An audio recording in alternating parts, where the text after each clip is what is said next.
Selamat datang pada pertemuan keempat atau perkuliahan keempat dari perancangan dan pelaksanaan survei, salah satu mata kuliah non-kredit dari MOOCs, Massive Open Online Courses. Kali ini kita akan mempelajari mengenai teknik sampling. Mengapa kita perlu mempelajari teknik sampling?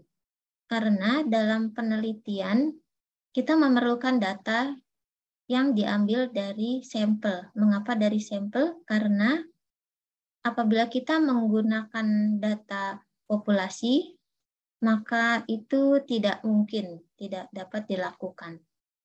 Karena anggota populasi sangat banyak dan mengambil informasi dari setiap anggota populasi akan memakan waktu yang sangat lama dan memerlukan biaya yang tinggi.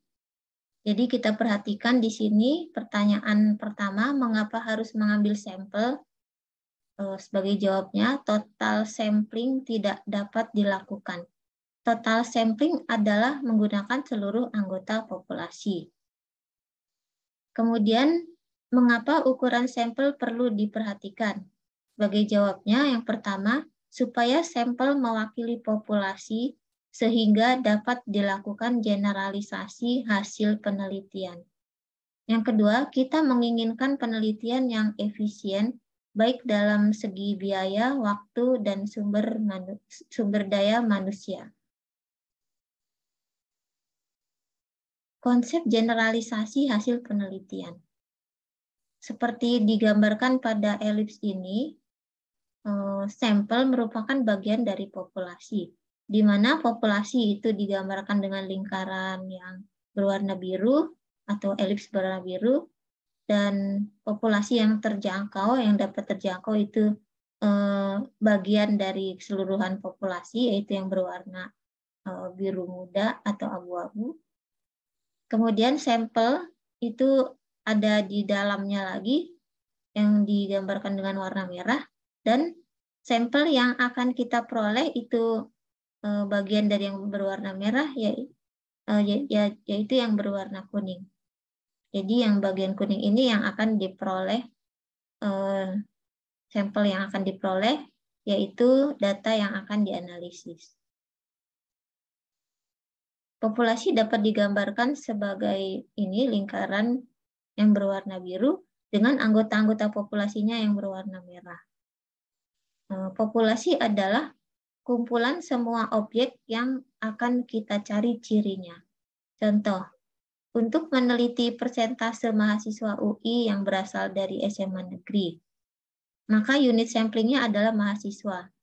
Populasi adalah semua mahasiswa UI. Bisa kita perluas menjadi pertanyaan bagaimana dengan kasus LGBT. Maka Anda dapat memikirkannya apa yang menjadi unit samplingnya dan populasinya. Gambaran sampel itu seperti tadi yang sudah dijelaskan bahwa yang berwarna biru itu wadah dari populasi dengan anggota-anggotanya ini merah dan biru, sedangkan sampel itu yang berwarna putih. Artinya sampel berasal dari kumpulan individu dalam sampel. Sampel artinya bagian dari, yaitu individu yang merupakan bagian dari keseluruhan populasi. Sampel adalah bagian dari populasi yang akan diteliti. Diharapkan sampel mewakili populasi, sehingga hasil yang dihitung dari sampel dapat dianggap sebagai kesimpulan untuk populasi. Teknik sampling. Dalam teknik sampling, kita menentukan unit sampling, cara sampel diambil, banyaknya unit sampling yang diambil atau ukuran sampel, dan penaksiran parameter. Ada dua bagian besar mengenai pengambilan sampel, yaitu non-probability sampling dan probability sampling. Jadi bagian ini akan membahas mengenai non-probability sampling. Pada non-probability sampling, peluang terpilihnya setiap unit sampel tidak dapat ditentukan. Ukuran populasi biasanya tidak diketahui. Cara dan ukuran sampel berdasarkan pertimbangan peneliti sesuai dengan tujuan dan keadaan lapangan. Beberapa macam non-probability sampling yaitu convenience sampling atau sampling seenaknya, quota sampling, purposive sampling, snowball sampling, self-selected sampling, haphazard sampling, dan random walk sampling. Berikut akan dijelaskan masing-masing. Convenience sampling atau sampling seenaknya. Teknik ini mengumpulkan sampel dari unit sampling yang kebetulan ditemuinya atau mereka yang mudah ditemui atau dijangkau. Setelah jumlahnya diperkirakan mencukupi, maka pengambilan sampel dihentikan. Quota sampling. Populasi dibagi menjadi kelompok-kelompok di mana setiap kelompok harus diwakili dengan proporsi yang sama dengan proporsi pada populasinya. Dengan proporsi tersebut, maka jumlah elemen atau kuota untuk setiap kelompok ditentukan. Pemilihan elemen dalam setiap kelompok diserahkan kepada pengumpul data, asalkan termasuk dalam kelompok yang bersangkutan, dan jumlahnya sesuai dengan yang telah ditentukan sebelumnya. Yang berikutnya adalah purposive sampling.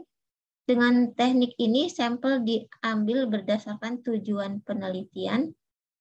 Ukuran sampel tidak dipersoalkan. Jadi elemen sampel yang akan dipilih diserahkan kepada pengumpul data. Pengumpul data yang telah diberi penjelasan oleh peneliti akan memilih siapa saja yang menurut pertimbangannya sesuai dengan maksud dan tujuan penelitian. Berikutnya adalah snowball sampling. Dalam teknik ini, pengumpulan data dimulai dari beberapa orang yang memenuhi kriteria untuk dijadikan elemen sampel. Mereka kemudian menjadi sumber informasi tentang orang-orang yang juga dapat dijadikan anggota sampel. Orang-orang yang ditunjuk tersebut kemudian dijadikan elemen sampel dan selanjutnya diminta menunjuk orang lain lagi yang memenuhi kriteria menjadi anggota sampel. Prosedur ini diteruskan sampai jumlah anggota sampel yang diinginkan terpenuhi. Yang berikutnya, non-probability sampling yang berikutnya adalah self-selected sampling.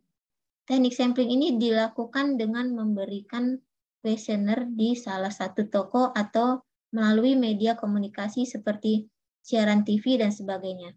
Responden terbatas pada orang-orang yang kebetulan menonton acara TV tersebut atau kebetulan datang ke toko tersebut dan memberikan respon. Berikutnya haphazard sampling. Sampel diambil dari sekelompok orang yang sedang berkumpul, misalnya di sebuah taman sekeliling danau, orang-orang di ruang tunggu airport tertentu, dan sebagainya. Yang terakhir adalah random walk sampling. Teknik sampling ini mirip dengan systematic sampling yang akan dijelaskan kemudian.